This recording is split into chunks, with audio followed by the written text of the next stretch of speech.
Look, I'm not afraid to say it. I don't think any of us asked for this, but now that we're here, I'm not mad at it at all. Let's talk about the new film, Lightyear.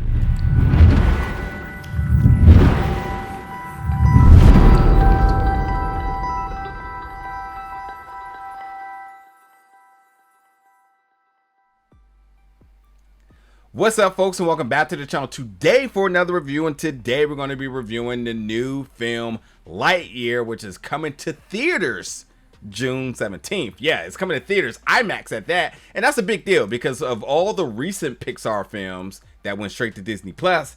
Well, here's another one, but it's going to theaters. So good to see Pixar back where it belongs. Some of the best visuals and animation in all of entertainment, period.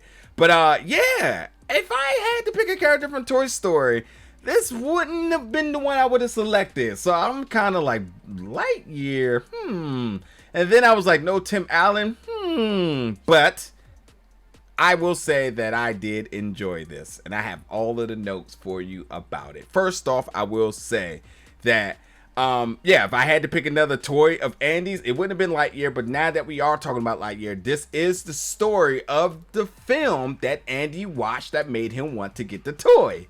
So yes, much like all of us, Jingle All the Way maybe wanted me to get a Turbo Man. Didn't get a Turbo Man, but it's okay. But yeah, so Andy watching Lightyear, much like we're watching Lightyear, but for Andy, it's live action.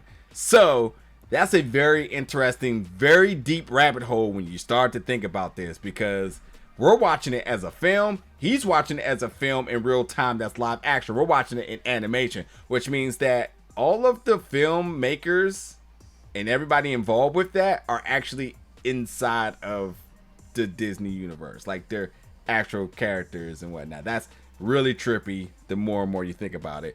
But the opening was solid, and Chris Evans, I will say, as Buzz, it did take him, for me, it seems like it took me about 20 minutes to kind of not hear Captain America. He really got in the groove after, I would say, after the very solid opening. But yeah, you know, in terms of understanding Chris taking his role and not Tim Allen, you know, this is a serious version of Buzz, and Tim Allen's Buzz was more the comedic relief. So like, there had to be different voices and whatnot, but that's still cool. You know what I mean? I like that. So that keeps the integrity of both of these amazing actors together in their respective versions. So really dope and whatnot. But yeah. It took me just a little while to not hear Captain America out of him. You know, the other bit that I have to say is that, like, what's the purpose of this film? To me, this is nothing more than a Disney Plus special. If you're watching Disney Plus and say you're watching Toy Story and then you watch Toy Story 2, then you see 3 is next, and you're kind of looking at other options, I was like, oh, there's a Buzz movie or special. Like, oh yeah, let's watch that. And that's what this feels to me. This film is very much a special standalone. Yes, it has, you know, importance in terms of why Andy wanted to get a Buzz Lightyear toy, but overall, I think it's just like extra content for Disney Plus. Like, this feels like a Disney Plus film to the T. You know what I mean? It really is self-standing, and that's good. You know, you can pick up and watch this, and just whether you watch Toy Story or not, and really appreciate it. Which brings me to the next thing, is that all the characters and cast and everything involved with this were really solid. But there's no question that the star of this movie was Socks the cat. Absolutely everybody's next favorite toy, merchandise, whatever. Disney is about to make a lot of money off of Socks. Like, it is not even a question. And we all know that Disney always put in these characters that are just clearly for merchandising purposes. And this is one that just not only just for merchandising, but I think will be a fan favorite easily. Socks was so good off of this. But much like I always say with any Disney Pixar film, the animation was dope. The only thing I will say is that I don't feel like the animation kind of pushed the needle. Like, Turning Red was just like a phenomenon to me. Like, that, just the meshing of the two style of animations together was really dope. But this, I feel like, was just Pixar at its best. You know, didn't do nothing different, but just very much Pixar at its best. I did think some of like the space traveling, especially when he's going through time, I thought was really dope as well. But what's happening in this film? So Buzz does this mission. He fails at the mission. He fails because he didn't listen to one of his other, and obviously this is the whole story of Space Command and whatnot, but listening to his intern that was there, or whatever the person was, like I think like an intern or just somebody new or whatever, didn't listen to, and that ended up causing all of them to be stranded on this planet, and his whole goal was to try to get them all off the planet. But in the testing of because he needed a certain crystal in order to do to hit light speed, every time he did testing and failed, it aged him. And I'm talking about, you're going through like year after year after year. So a lot is changing while everybody's like having life on this planet, kind of just, getting accustomed to where they are. But he's so determined that one test that takes 4 minutes is equivalent to 4 years. And he's just, constantly trying. So time and time is passing, numerous failed attempts.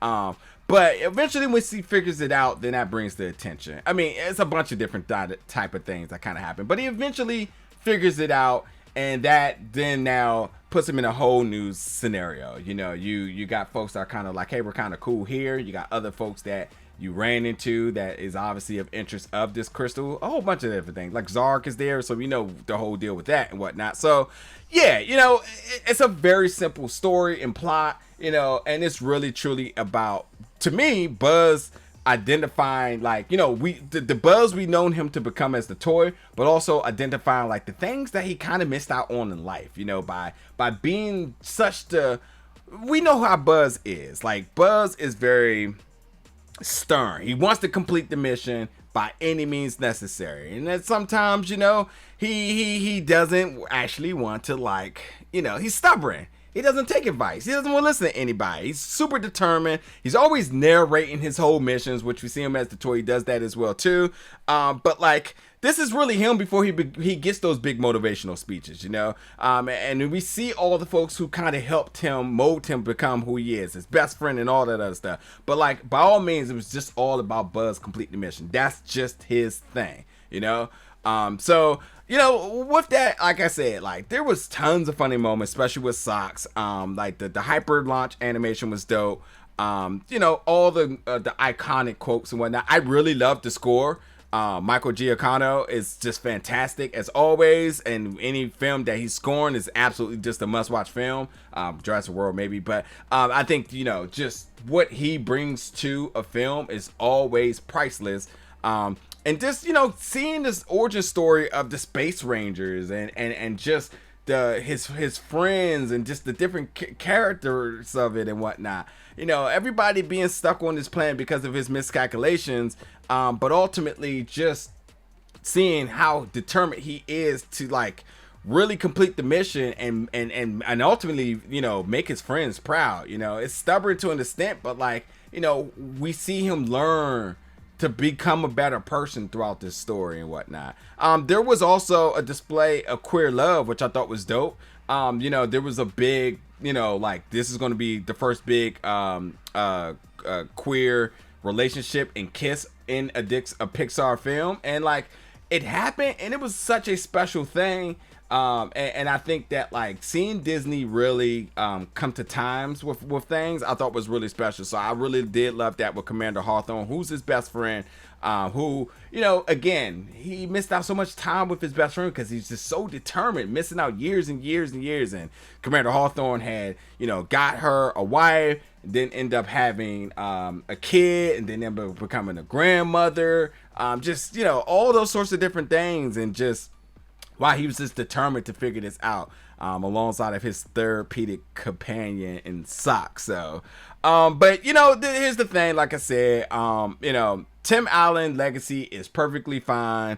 It's a true Disney Plus film as a standalone. It just works.